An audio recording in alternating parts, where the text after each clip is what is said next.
guess.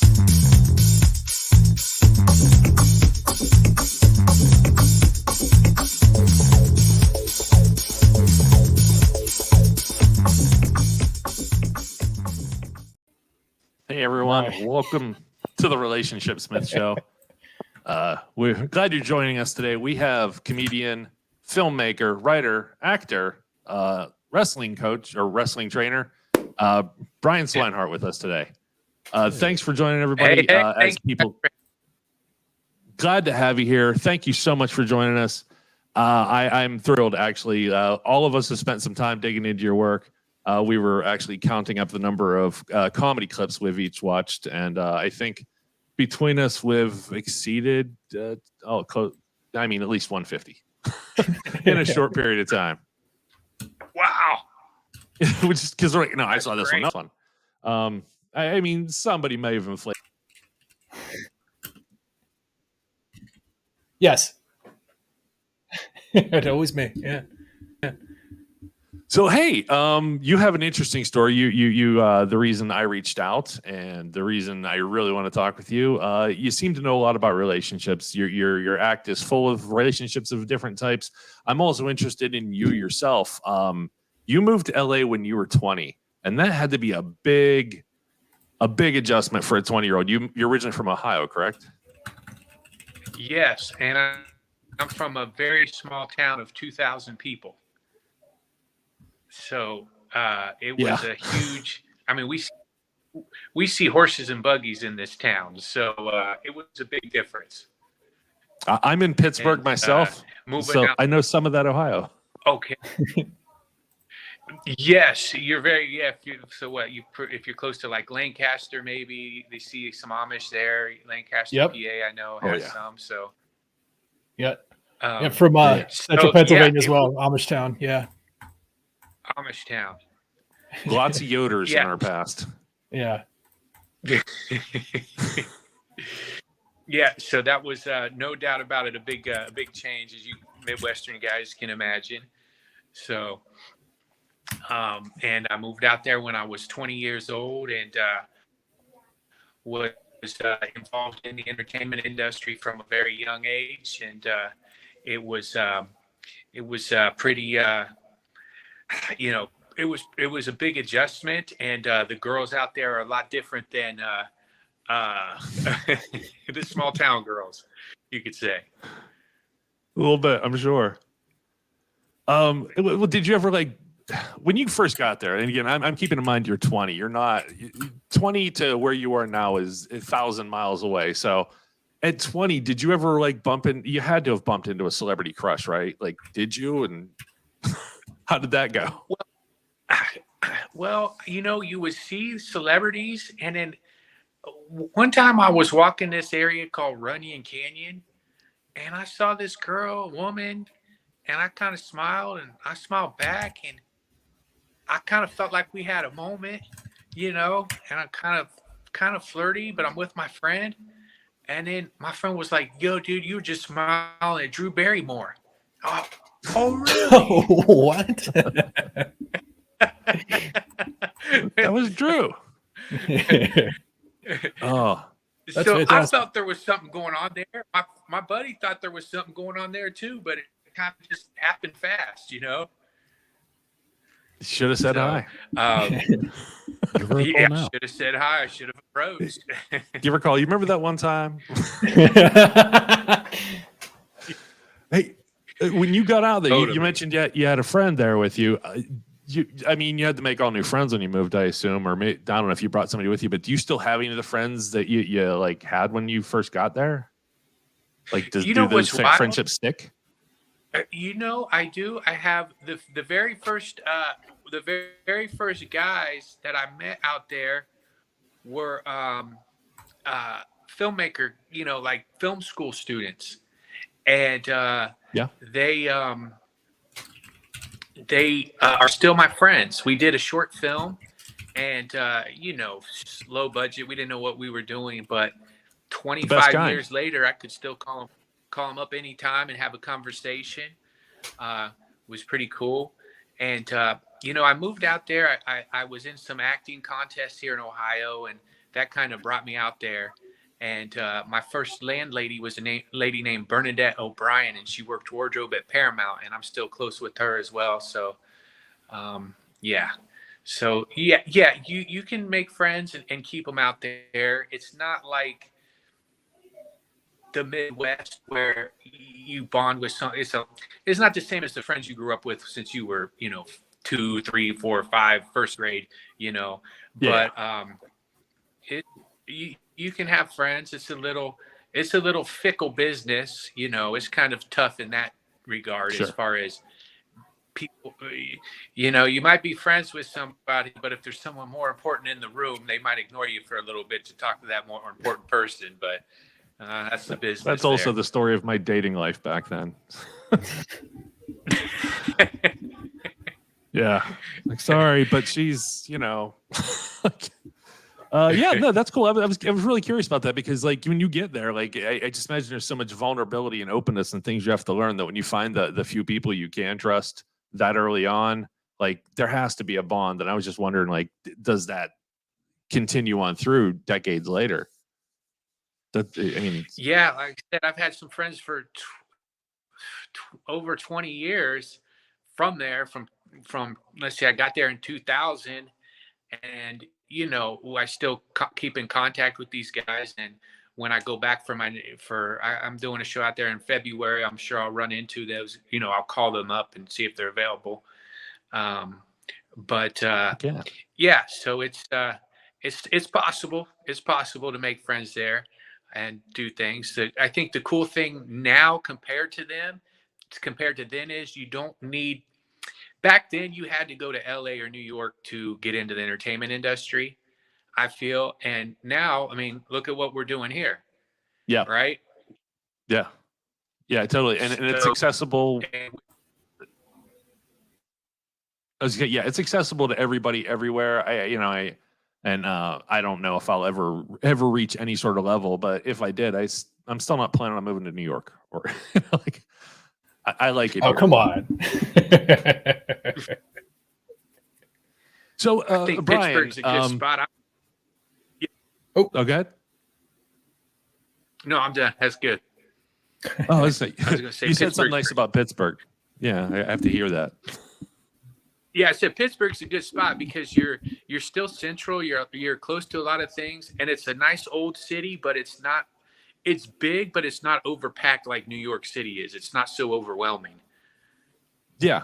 I lived in Vegas briefly, and I actually chose Pittsburgh because it kind of had that middle ground of I still have trees and a backyard, and I could see like the largest building in town from my backyard, and it's such a big building in this area that I grew up I don't know, about an hour south, and I can still see the top of it from certain hills.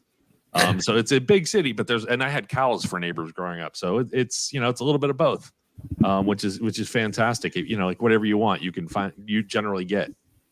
I'm here too. And I can say that I can see fireworks when the Steelers score, and I almost hit a turkey on the drive home yesterday. So that's awesome.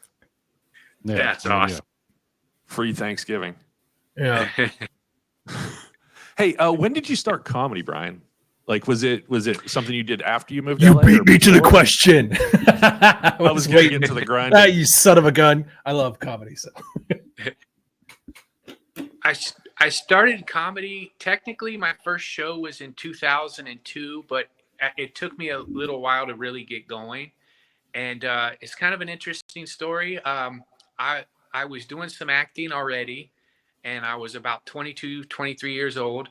And I was outside of a nightclub, and the night was ending up, and me and this other guy, we were talking to these two girls, and he's like, "Oh, I like that one." I said, "That's cool, man. I like them both."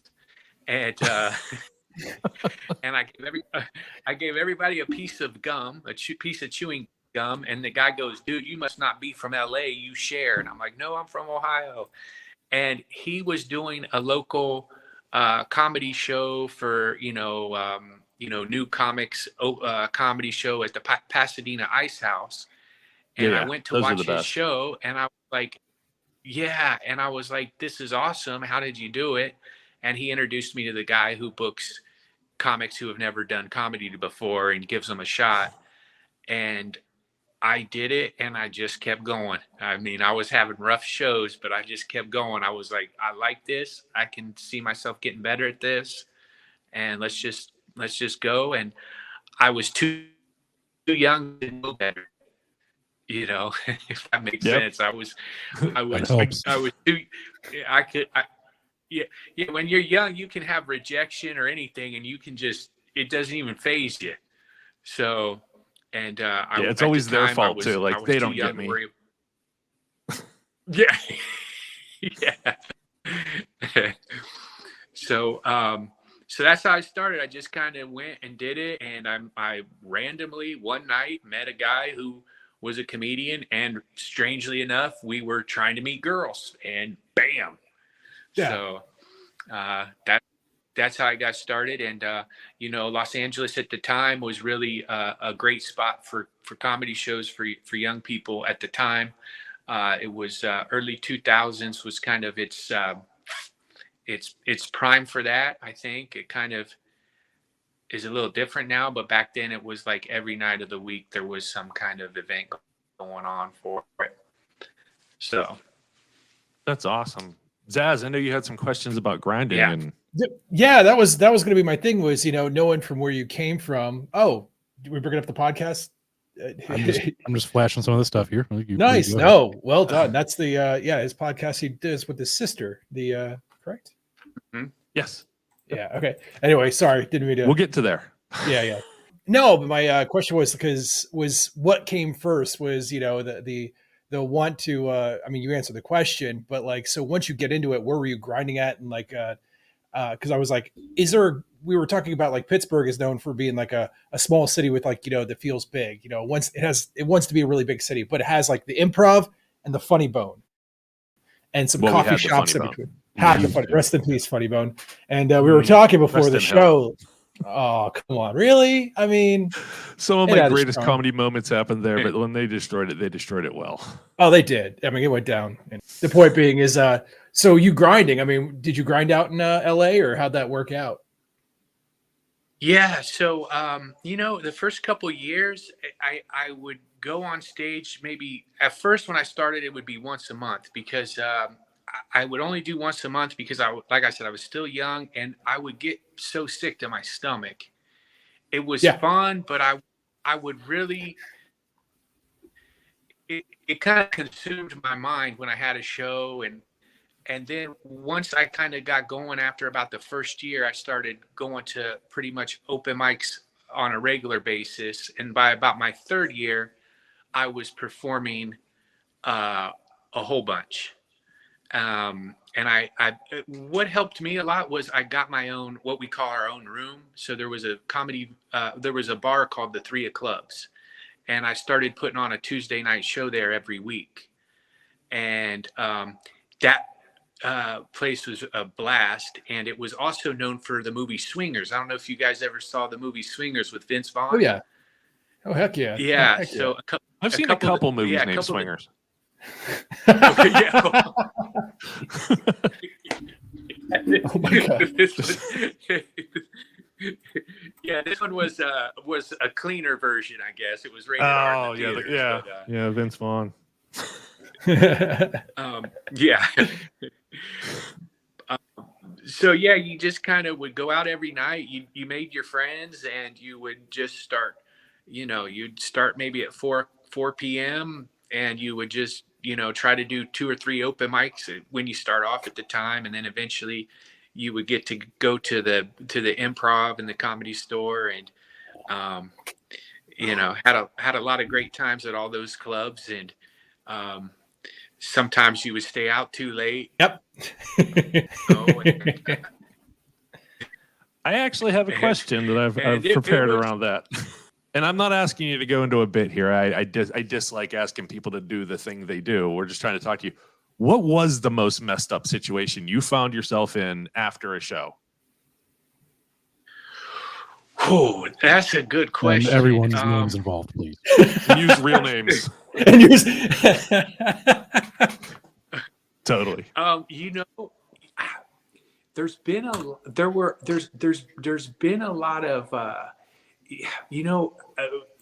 in general, there's been several times where you end up at a party and you're like, okay, I gotta go. It's just like, that's, and I would say, I'm trying to think. Luckily, I never had anything major happen. Right? We've seen, sometimes you might see a fight after a show or something like that. Right? I just try to avoid that the best I can. I never really had, like I said, I'm lucky, and I just kind of, stayed out of it. I got some great advice one time from a friend. God rest his soul. His name was Siddiqui Fuller. He was a tremendous comic, but he used to tell me, he said, Brian, stay at the comedy club. He said, everybody's going to want you to go out, go to the other club, go to another club, go to somebody's house. He said, stay at the comedy club, because at the comedy club, you're the king. He said, once you leave the comedy club, you go from being a king to a civilian. Right? Wow. And he said, that's solid advice. Everybody knows you. Yeah, great advice. And then you leave and bam, you're just another dude hanging out. So I guess I've been to, like, I went to the parties after the shows and stuff, but I never saw anything like more crazy than anybody else would see at a party. But I've been in places when you're in another town and you're like, yeah, I don't know these people. I better get myself out of here, right? So, but I stuck a lot to Siddiqui's advice of stay at the comedy club so you don't end up somewhere where you shouldn't be. Yeah, that's a smart move. Considering the smartest. It was good advice. You're the king of the comedy club. Stay there. That's I why can also Zaz imagine- hangs out next to the trash can at the bus stop. That's it. I quit. That's it. I'm out. Just take it. Just take it. Nobody else will have you. I like the advice, because also when you leave the comedy club and anybody's been in a band or done something where like it was their night, when you go somewhere else, somebody else knows you were the king somewhere else, and they want to know if they could take you down on their turf or whatever. Like, it seems like you might run into that guy who wants to see what he can do to one up you, whatever it takes. So yeah, I like that advice for that reason. Yeah. Yeah, that's true. And, of course, in this business, you get offered like, some, all kinds, every kind of drug or anything. People just, I was surprised at some of the things people just would come up to me and ask me. I was like, no, man, I ain't know, so, Issue some crank in your eye with me. Totally. They're just kind of, yeah. And so, but you got to just kind of be smart. And I guess in some ways, I've had a lot of success, but I never got, I wasn't so famous that people would just kind of see me and know. If they weren't at the comedy show, they didn't know who I was. Right. So, but you do have to be careful of those. Like you said, there are those type of guys who, you're in their town and you got to be careful. Another comic, I was lucky. I had good veterans looking out for me when I started. I mean, when I'm saying veterans, I mean comedy veterans, not right. Military veterans, real veterans. But the comedy veterans. One veteran told me, he goes, when you go to a little town, because we were performing in some little town in like maybe Oregon or Montana. He said, you got to be careful because Kelly might like you, but Joe over there has been having his eye on Kelly since kindergarten. And you're going to come in here in one night and be the comedian. He says, you don't do that. You got to be careful. And that was another good advice. I need your friends. I mean, because my friends would be like, don't tell them about Kelly at all. And like, just watch me fumble into the politics and ruin myself and get laughed out of it. You see that big monster over there? He's been staring at Kelly all night. Watch this. Yeah. That is excellent. Totally. Now we're gonna bust the door Some open. solid friends. I appreciate that, Brian. So what would you say? How do you handle, and I know comedy groupies are a real thing. I've never been on stage. These guys have. But how do you handle the comedy groupies? Do you just say no outright? Do you feel the room? If you're single at the time, make sure we clarify that. Yes. Yeah. How do you deal with the adoration? Well, it depends who the comedy groupie is, because a lot of comics, that's how they meet their wives and stuff. So you can't be like, totally against it, right? And Sure. so, but you do have to kind of have your lookout for crazy. Sorry, something came up on my screen there. You do have to have your lookout for crazy, and you have to know the difference between somebody who is interested in you and somebody who, thinks they can get something out of it as far as, Right. Oh, right. Like, but ride you you to do the know top. there is a name for comedy groupies, though. I'm not going to say it on YouTube, but We're gonna get zucked right out of here, and it's not even the same platform. I'll say the clean version is a chuckle lover. The clean version is a gotcha. chuckle lover. No, I think we can say that. I think chuckle So, fuck is all right. Yeah, we yeah, can yeah. do, we can, Oh, we can say okay. fuck. Yeah. Yeah, we're good. That's one of But the if one it- things we can say. We're down to one. Wiener.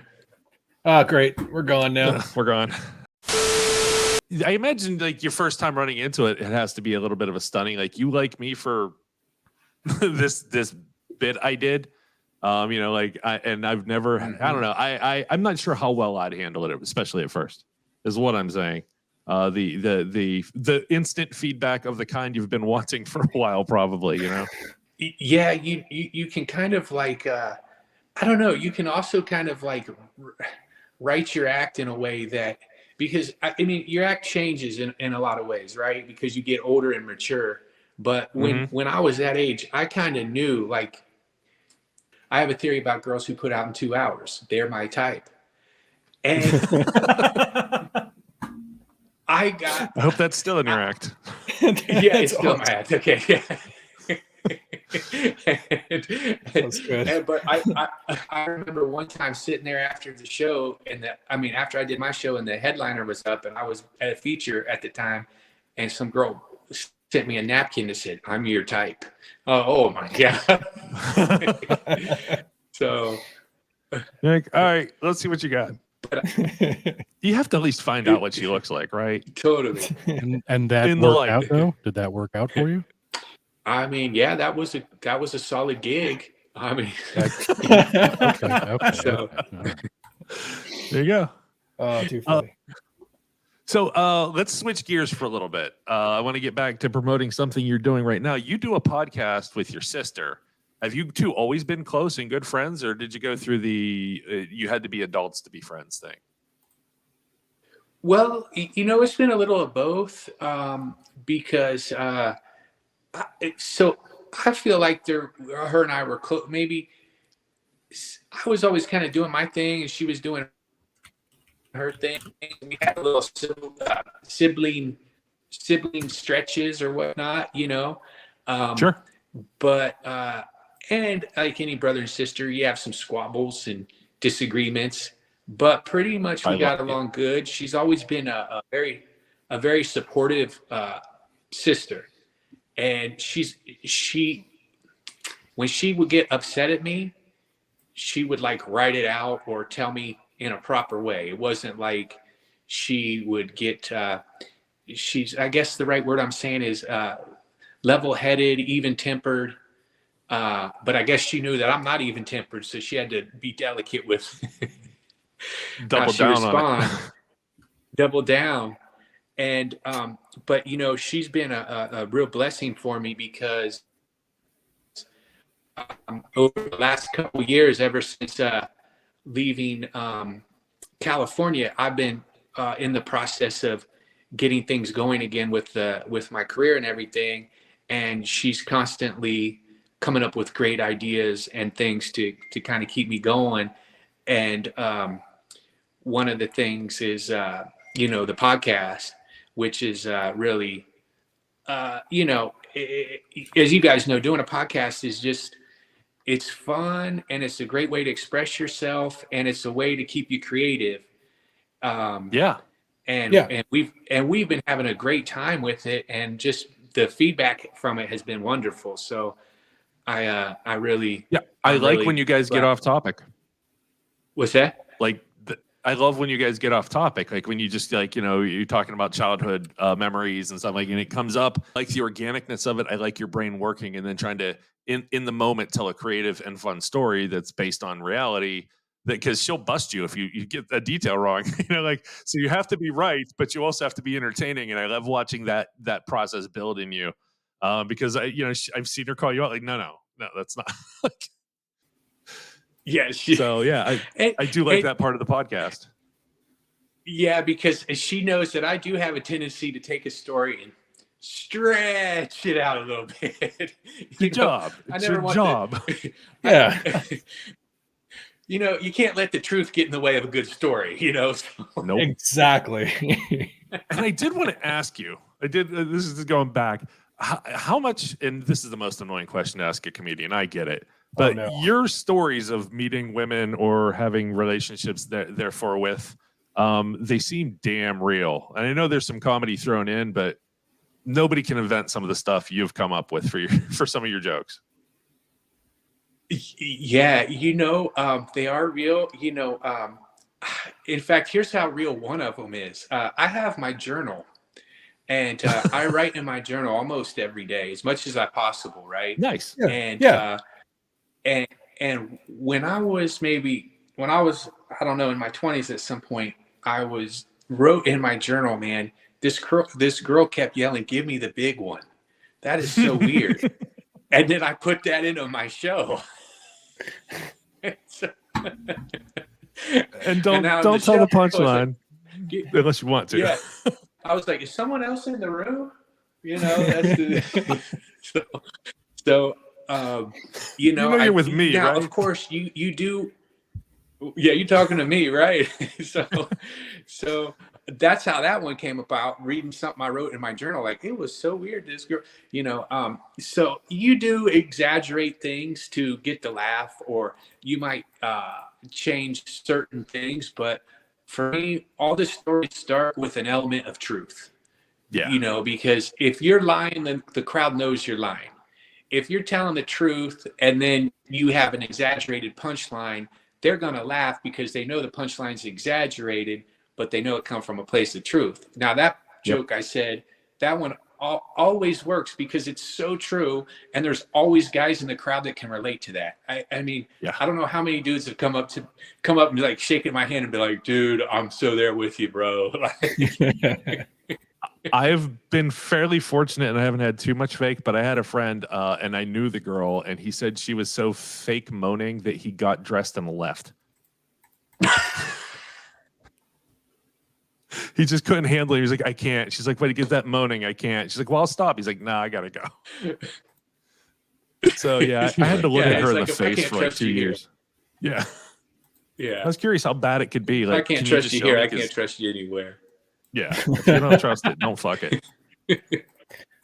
So that brings me around again to your sister. She is a psychic medium, correct? Has she ever given you a warning about any of these women? No, because she doesn't. Well, because she doesn't really. I don't know if she gets that, because a lot of it is like people who have, who are deceased, and part, yeah. So, but she gives me, I don't know, maybe she does in her own subtle ways, but she gives me like good advice. But I think, I've lived a life where people seem to just let me go and make my own mistakes. I think that because I won't listen, so I think that they'll just kind of let me make my mistake. Oh, that's Brian. Oh, this girl. Okay, well, let's see what happens. All right. Well, at least he'll have a good this coming. Okay, well, let him learn the hard way. How many years have you been touring? You said you're doing another show, so we're going to count this continuous. So you said you started at 23. I mean, almost 2 decades now. Yeah, I'm about at 2 decades. I'd say I am probably. I think because I started in July. I think I'm at 20. I think I'll be at 21 years this year. July. I started in July of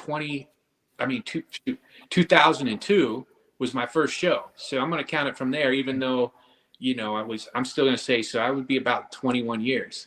I can't believe it. Can now legally drink. Yeah. Wow.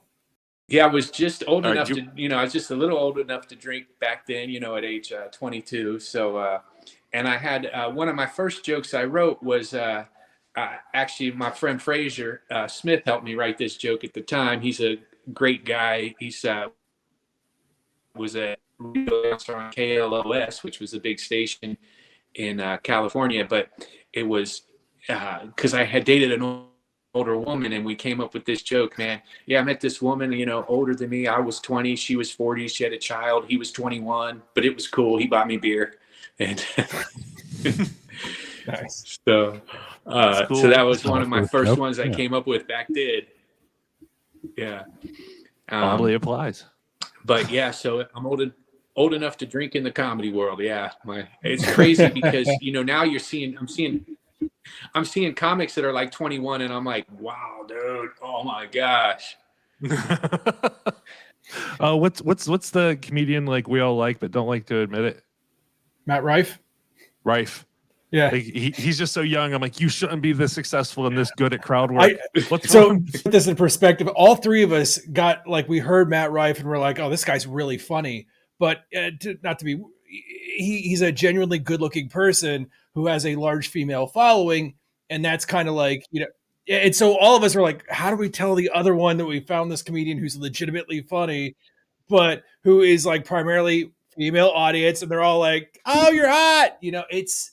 And then all of us at one day before a show, we're show prepping, and it was like, hey, Josh, I like this comedian. Not awkward Like a at all. secret shame. Because Yeah. we've all been through Dane Cook. Yeah, he's a great guy too. He's from Columbus, Ohio, actually. Yes, So, yes, yes. Yeah. But I his crowd work kills me. He is. It's insane. It's insanely. I couldn't imagine being that quick. Lethal. Yeah. Yeah. So how are you with crowd work? I like doing crowd work when it presents itself. It's definitely fun to do, and I think it's great for something different because every crowd is different people. So that's fantastic, and there's always been in comedy. There's always a guy that's kind of because when I first started comedy, there was Dane Cook, and he was similar in a way, different, but similar in the fact that he had the big fan base of ladies, right? Yeah. And then 10 years after him was Chris D'Elia, and he was similar. He had a big fan base of the ladies. And now Matt Rife. So there's always kind of that's something that you'll see in the business a lot. And I personally like it. Of course, if I can get on those guys' shows, and it brings out a new audience. Yeah. Oh, yeah. Absolutely. Yeah. And I used to notice a lot of times there would be like former rock and roll singers or drummers or actors or famous people that would do comedy. And that was kind of cool because they would bring in a whole new kind of people to the comedy club. Yeah, and John Mayer got was to perform in front of audience that usually wouldn't come. Yeah, I saw the stand-up the guy who played Biff Tannen in Back to the Future. I can't remember his name right now, and that's a shame on me. I saw his stand-up, and I liked it because it was a different style. Like, yes, we got what we wanted. He told us the stories that we wanted to hear, but we got to see it was a different style that he had because he was coming from a different place of confidence or whatever it was. And I enjoyed that it was different, and he was absolutely bringing in different people who have never even thought about going to a comedy show before. And I just thought that was really, really cool. And I do want to see more from him. Unfortunately, I think you had the one so far. So, yeah. I liked his show a lot because he talked about being Biff, and he's actually a really nice guy. And he talks about how that was actually he made it funny about how that was difficult to be a nice guy, but people like, oh, you're Biff, I want to fight you, man. You little red zip head. I have that. That's one of my favorite insults to throw at people. So you've been an actor in a lot of projects, actually. A lot of projects. You had the count. You had the count, I thought. It was like, I thought it was over 30. It was like 33. I'm sorry, Brian. I'm slaughtering this. You're going to beat me up. Hey, don't be sorry. I'm impressed you guys know that much. Yeah, it's been around 30 something on IMDb. So and hopefully there'll be some more coming around. So what are some of your favorite filmmaking experiences? Like either as a writer to see your word come to life, in any involvement you have, but like being on set or near set or having created something that is now forever film. What are some of your favorite experiences in creating that? Okay, so my favorite one cost us maybe $500 to do. Nice. And Yes. including, and this one was called The Number One Fan. And it was a short film that we made for the Easter Seals Disability Film Challenge. And we did it here in my hometown. And it starred my friend Scooby, who has Down syndrome and is the most loved guy in our town. And a buddy of mine from high school who is now a photographer and shoots for Procter & Gamble did the camera work on it. And like I said, we just had a small budget, and the Easter Seals, a friend of mine named Nick Novicki started, he's a little person, and he started this film festival, and it's really great. The star of your movie has some kind of disability. It's to raise awareness for disabled people and doing acting, there might not be as many roles for them. And Scooby, he just did a great job. And it was about him. He's at work, and then he's trying to get off work to watch the game because he's the good luck charm of the team. And Scooby has told me in the past that when I told him, hey, we're going to make a movie about you, Scooby, he said, I sure wish my dad was here to see this. And it got my heart. So when we were filming and we're at the football game and the home team wins, I say, Scoob, I want you to say, I sure wish my dad were here to see this. Man, he nailed it because he wasn't acting. I said, you say that about your dad because that's something he probably says. I wish my dad were here to see this about a lot of stuff. And he was so authentic and real. And then he ended up getting nominated for Best Actor of the Film Festival. And my sister set up a GoFundMe. And within 24 hours, we had enough money to get Scooby a ticket to, there it is, the Number One Fan. That is my favorite thing. That is awesome. It's yeah. I mean, I've like you guys said, I've gotten fortunate enough to meet some big actors and all that stuff. But to this day, the people in my town mention that movie to me, and it kind of gets people's hearts. And Scooby got to go to Hollywood, and so of everything, that was my favorite. I loved doing everything I've gotten to do, but it was like so, I don't know, rewarding or refreshing that all the talents that I got to learn from the people in the entertainment industry, and I got to bring all that home. And, our film had some technical difficulties. You got 1 weekend to make your movie.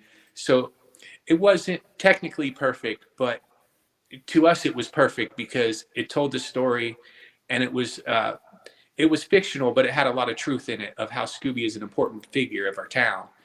And, so that was everything that happened in LA was all worth it to make that short film. We're never going to, that's not something you do to make money on. That's not something you do to get famous on, but we got that little piece of Scoob being authentic. And I mean, what he did naturally is what actors are supposed to do, but he was able to do it naturally in that one scene. So that's my favorite. I got to tell you, we've been doing this show for getting close to a year, I'd imagine. And I have never, ever gotten a better answer to a question than that. That is everything I want. I want from a show like this, where I get surprised by answers like that. Thank you so much. Because I get it. Every town has somebody that means something to that town, and that is a piece of that town, and everybody needs a chance, to shine, to have that moment, and it's fantastic that your favorite moment is somebody else's biggest moment. Like, that's amazing. I was just going to say that I hope this is okay to say without sounding insulting, but Scooby was my favorite part of your documentary as well. He's awesome, dude. He's awesome. Yeah, I'm not. Yeah, I'm glad you brought He's him up because he was great. guy. Yeah. Yeah, That's fantastic. Yeah, that's right. He was in the wrestling documentary as well. And yeah, I mean, Scooby's gonna steal the show. You can't top Scooby, right? Seems like a very fun guy. And that's why it was just, yeah. And I see him on Sundays. I always go to when I'm in my hometown, I go to church on Sundays, and I see Scooby. And totally off topic, but there's always a debate whether or not there's God or not for different people. And that's up to everybody's to decide.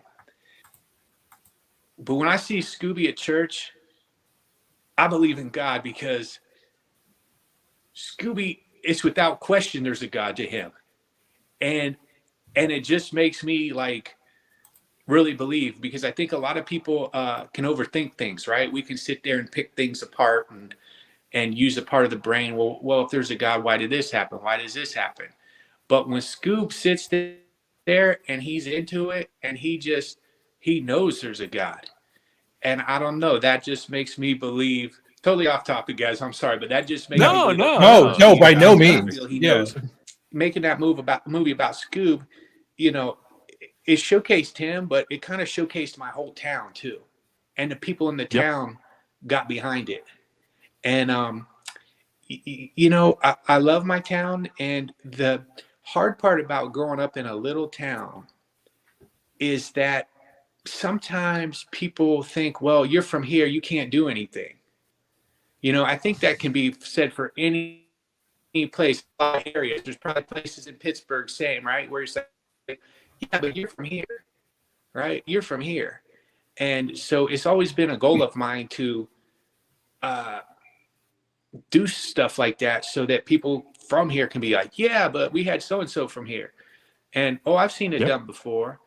And because a lot of the thing about life is luck and opportunity. Yeah. In the entertainment industry, I would see it. I mean, the fact that I randomly ran into a guy who was an open mic comic when I was 22 changed my whole life. It was kind of just luck, right? But it gave me an opportunity, and I took the opportunity, right? He said, you want to come to the show? Yeah, I went to the show. I said, how do you do this? He goes, you got to go talk to that guy. So I walked over there and said, hey, how do I do the show? And he said, then I showed up to do the show. I could have chickened out, so. You could have chickened out on stage and just walked off. Yeah. Yeah, I never did stand I've up. seen but happen before. So I used to do an independent movie show where I had to stand on the stage at a stand-up club and introduce movies, and even that's terrifying. Like, they were there to see something else entirely. I was just setting up a movie, and that was intimidating to me. Let alone, this is a story I wrote and a joke, and you're going to judge me based on all of this sort of thing. Like, that's, yeah, I could sing on stage in front of a lot of people, but telling a joke, I admire comedians. I have done stand-up a little bit, and I have also walked off stage because I was scared and didn't know what else to do. Yeah, I believe it, man. Yeah. Brian, what's everybody, and I know every time comedians get together, this comes up, but what's your biggest bomb moment? Like, what was the worst night? Okay, I got 3 of them I can name real quick. The first up to you. one, You can do 1 or 3. Okay, sorry. I can say I had one in Coos Bay, Oregon, and it was like a lumberjack crowd, and I was in my early 20s, and they just weren't having me at all. And that one was just.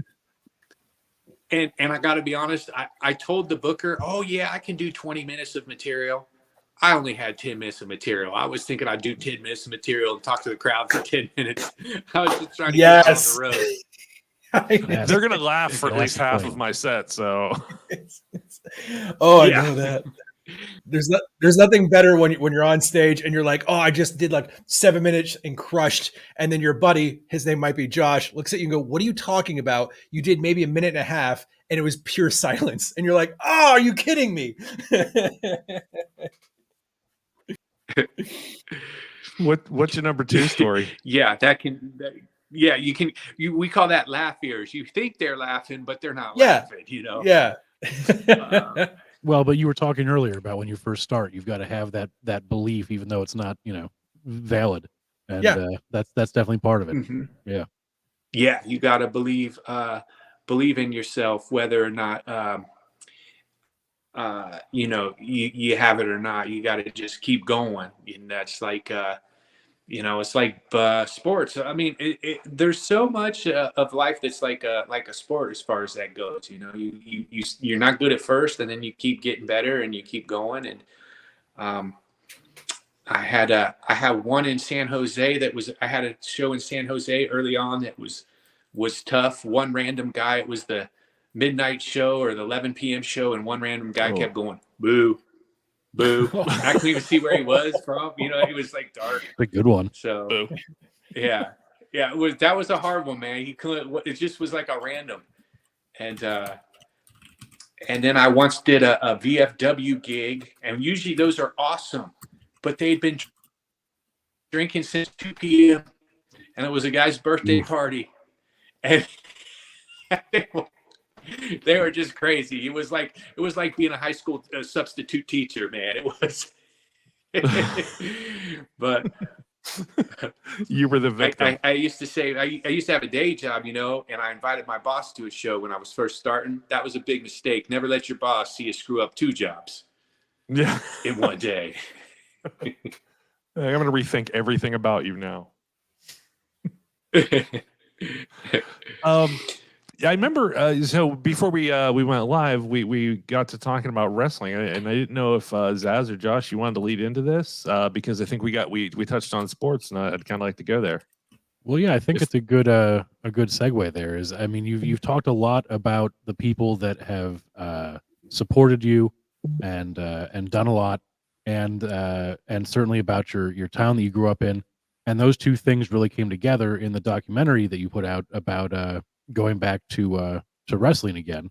And I didn't know that you were going to coach at this point, but do you want to tell us a little bit about the documentary and how that came about, maybe? Yeah, so this is another interesting, amazing story. So I have a great friend. His name was Ishmael Lotz, and he was a filmmaker from the Netherlands. And we met in an acting class. And he came to film my comedy show at the Brea Improv. And he's like, man, this would make a great documentary. And I said, dude, what would really make a great documentary is I'm about to do my first wrestling match in 20 years. And what had happened is I had been on a boat, and a rope got loose, and it chucked off my fingertips. Just the first. I don't know if you can see that. I don't know how to hold that so you guys can see, but yeah, the first. Just my fingertips there. Okay. Yeah. Anyways, how do I hold that? So there we go. See that? Just the tips there. Yeah. And so I was being a little baby about it. I was all upset, feeling sorry for myself. And my old wrestling coach said, "Hey, man up! You need to wrestle again." He said, "You got to get if you wrestle again, your head will be clear. You'll be fine." And I have to listen to my coach because I think he just turned 60 and he still wrestles matches, right? I mean, he's in the he doesn't quit, right? And now he's short. He's the typical, 5'4" wrestler, short guy. But fire plug. So it's not like I can't tell him I'm too old when he's, still doing tournaments. Right. And at the time he was still beating college kids, right? I mean, he's just amazing. So Ishmael, my buddy, had who was the filmmaker and brilliant filmmaker, man, one-man crew. This guy could do it all. And he was going through lung cancer at the time. So now we didn't put his story in because he came and he wanted to film me. So he come and filmed my return to wrestling. And my coach in high school, my goal was to go to the state tournament. My coach said, you got to get your room clean. That's your problem. You practice crazy. He goes, everything in your life has to be good for you to succeed in anything, right? You have to have your whole life together. And so I did the wrestling tournament, and Ishmael came and filmed, and man, he did everything by himself. So that whole documentary is one guy, sound, lights, the shots. He just, and he said something to me at breakfast the day of the tournament.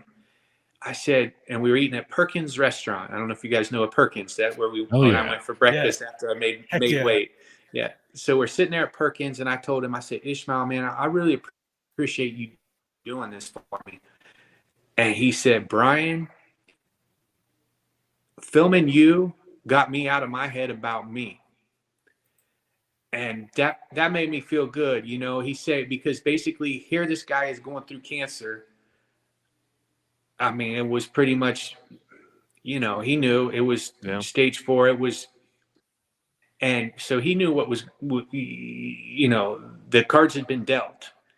And he's sitting there telling me that, filming the documentary helped him forget about his pain, and it gave him something to kind of do and look forward to. And he did a great job. And, he told me after that, keep wrestling, you love it, and you can still do it. And so every year since, I've done the tournament. And now the last 2 years, they created a 35-year-old and up division, and I've gotten second place the last 2 years, and which is a lot better from not winning the first time. And now I'm 43, which even then I'm still getting up there for the 35 and up division because it's still but I did the same guy win first place both times?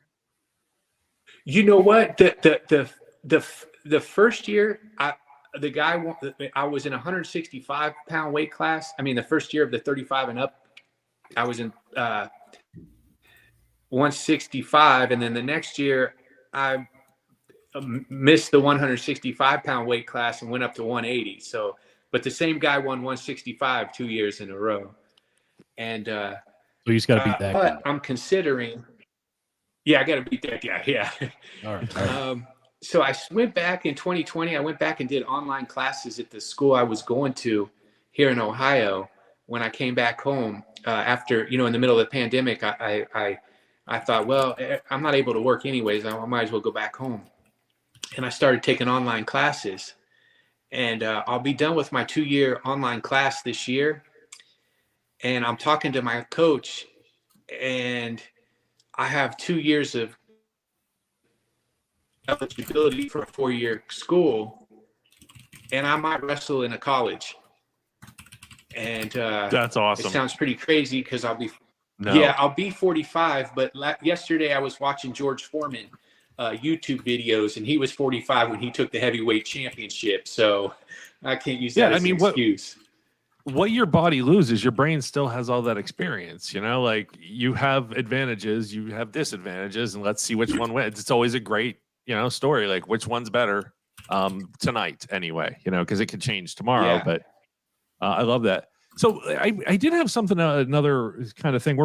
We've taken up a lot of your time here, but one question I didn't anticipate asking you is, when you were a 20-year-old that moved to LA, did you have any idea how positive of an effect and how much you would help other people out on your journey? Like, it was your journey to do something for you, but like listening to your stories from Scooby to Ishmael, you have helped so many people just by being yourself. Like, did you anticipate any of that? Or when it happens, do you ever just sit back and go, that's a great thing that happened because I did go through with my plans and my dream?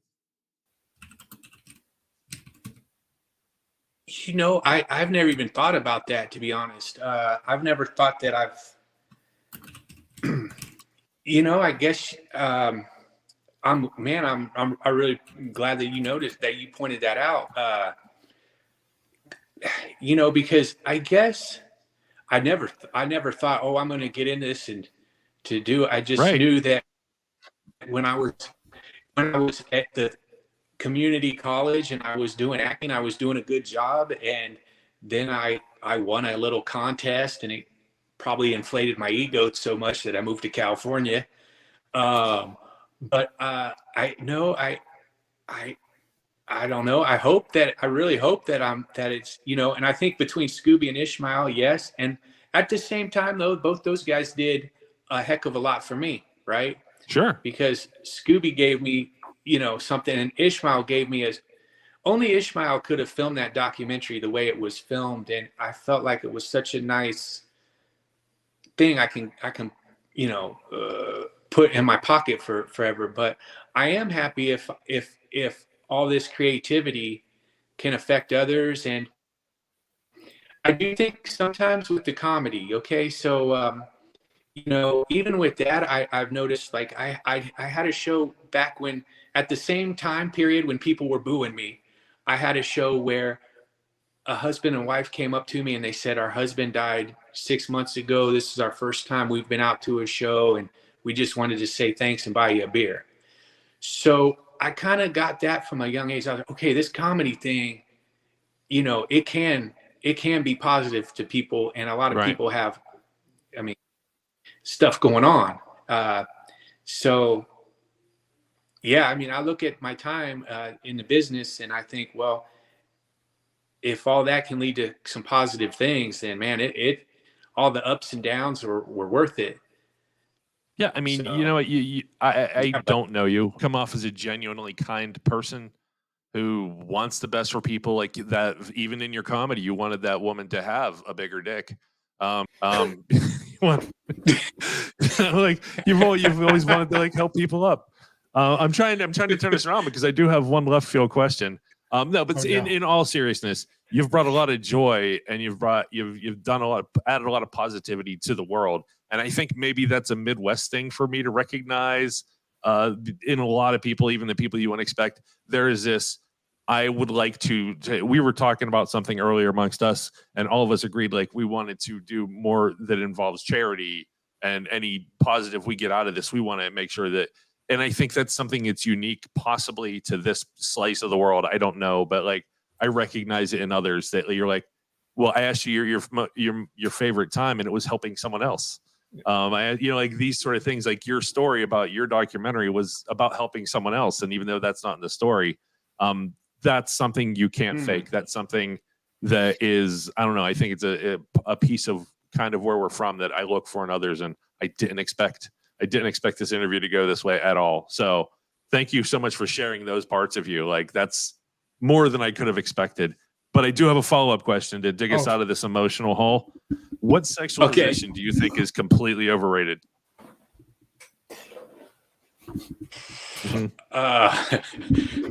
Abstinence. There he is.